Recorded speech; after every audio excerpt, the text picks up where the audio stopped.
This is not the best burger you'll ever have. And yet this restaurant chain does about $2 billion in revenue every year, just from about 400 locations. In-N-Out pays its employees better than almost every fast food chain in America. It's barely raised prices compared to its competitors. Oh, also, it turns down every private equity offer ever made, refuses to franchise, won't go public, and it's owned by this single woman worth nearly $9 billion.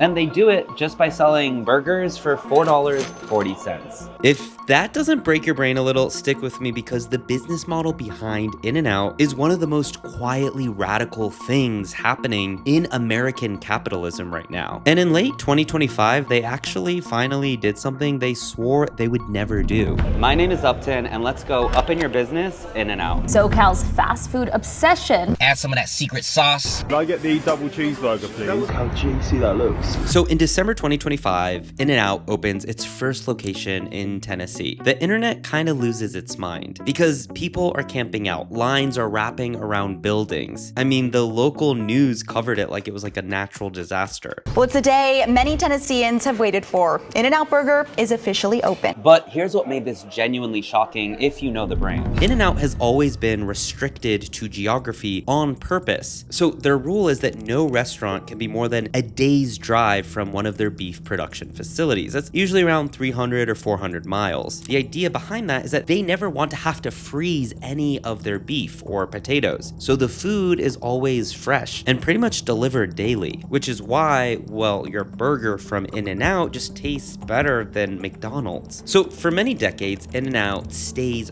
firmly on the West Coast and Texas. I mean, it was a thing where you land at Los Angeles airport and the first thing you do is go have your In-N-Out burger. Nothing says California cuisine quite like a thick, juicy burger from In-N-Out. We're now one of my favorite places in Los Angeles, In-N-Out Burger. Florida has begged them to come. East Coast states have begged them, but the answer was always no. The owner herself, Lindsay Snyder, said on a podcast, Florida has begged us and we're still saying no. But why Tennessee? Well, because they actually built a 100,000 square foot Eastern Territory office outside of Nashville first. Then they moved to build a new patty production facility in the state. That way they could satisfy that 300-mile rule. And now the CEO is even relocating her family from California to Tennessee, which means that her golden rule of kind of just staying on the West Coast could actually be cracking. While you might see other fast food chains launching a matcha lemonade or some sort of viral buzzy drink, In-N-Out still has basically the same menu that it opened with in 1948. burger, fries, soda, and shakes. Just 4 categories. So this is the original founder, Harry Snyder, and he had a philosophy that was oddly simple. Do one thing and do it well. So no breakfast, no salads, no chicken sandwiches to chase the Popeyes hype cycle. Also, there's no limited time offers, just no gimmicks.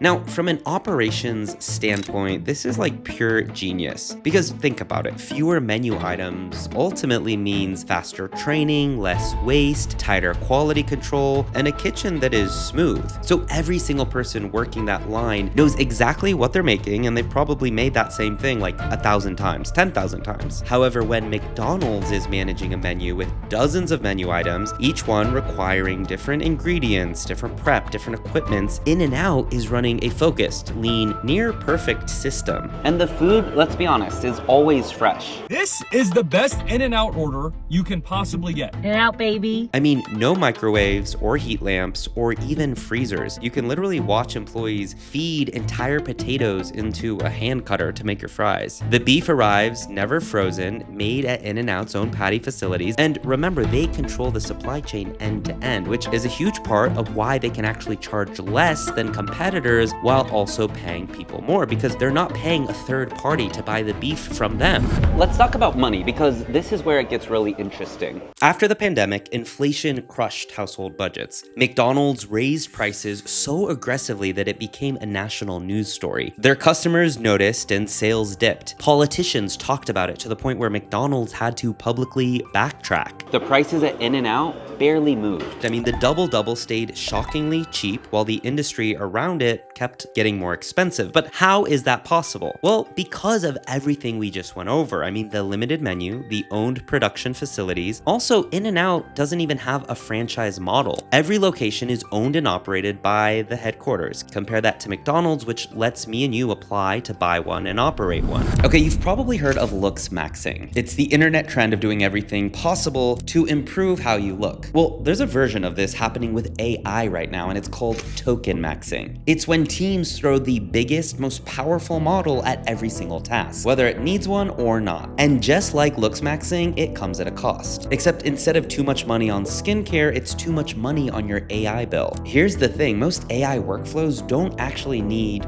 AI. That's ironic, right? Renaming a file, moving a lead into the right list, tagging an email, a computer can already do that for free. That's exactly what Zapier is built for. Automating the predictable stuff without burning a single token. The real trick is saving your model for the small slice of work that actually needs judgment, a real decision, a human read on a situation. Everything else, Zapier handles automatically. That's the shift from Tokenmaxxing to Valuemaxxing. Automate the predictable stuff for 0 tokens and only call in AI where it actually earns its keep. And with Zapier's fixed task pricing, when token markets swing, your bill doesn't swing with them. So stop paying for intelligence you don't need. Let Zapier handle it and save AI for what does need it. Big thanks to Zapier for sponsoring this, and now back to the video. Okay, but the more I look into this company, there's another theme that keeps coming up. And it's actually the art of hiring and treating your staff really well. There's a reason that staff at In-N-Out seems different from every other fast food restaurant you go to. The staff are not trained to seem happy. I think they're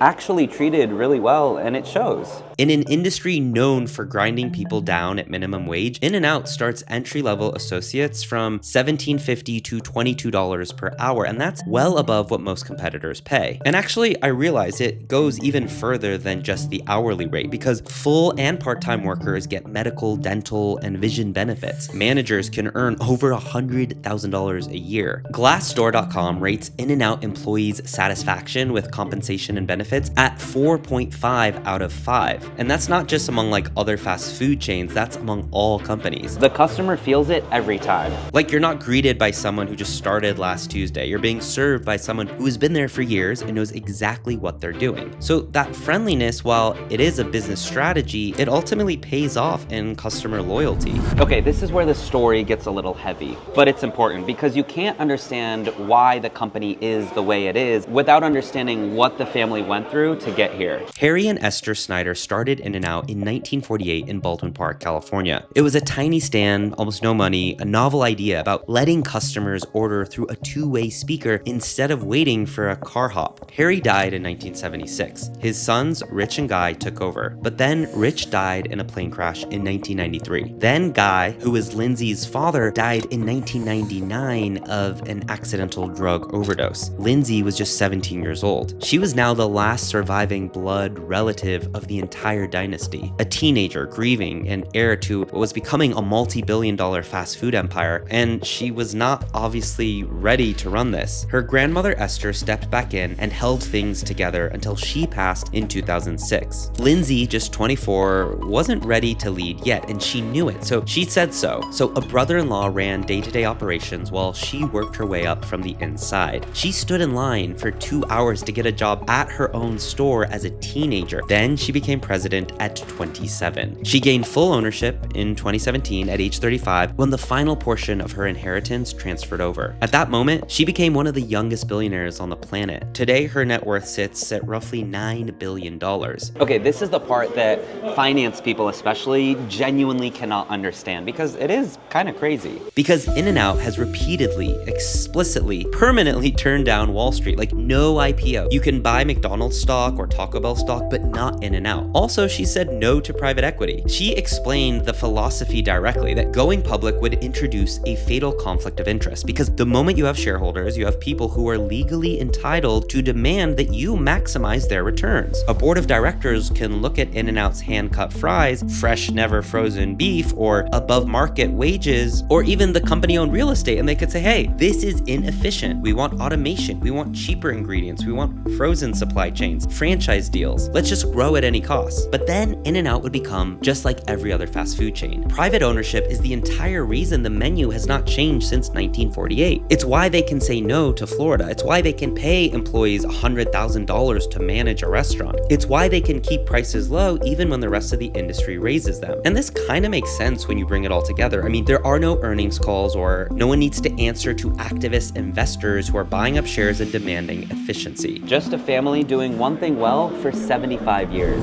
Okay, I do this in every episode of Up in Your Business. So there's 3 takeaways that you can learn from this business. The first is scarcity is a competitive advantage. In-N-Out's whole "we won't open unless we're near our beef facility" rule, it sounds like a limitation. I mean, wait, it is a limitation, but it's exactly what protects their quality, their brand, and their pricing. Most businesses try to remove constraints, but the best businesses choose their constraints deliberately and build everything around them. The second one is paying employees and treating them well might seem just like a moral stance, but it's actually legitimately a business strategy. Because low turnover saves money in the end. I mean, experienced employees deliver better service creates loyalty, and loyalty creates lines out the door. And In-N-Out didn't like figure this out recently. I mean, Harry Snyder believed it in 1948. And third, the word no. The word no is actually an underrated growth strategy. I mean, just think about it. The woman says no a lot. No to franchising, no to going public, no to expanding the menu, no to private equity. Every single one of those no's sounds like a missed opportunity to most of us. But I think in aggregate, they are the reason that In-N-Out has a cult-like following and industry-leading margins. Let me know what you think below in the comments. Also, if you enjoyed this video and learned something, make sure you subscribe so you don't miss the next one. And let me know below, where should I go next?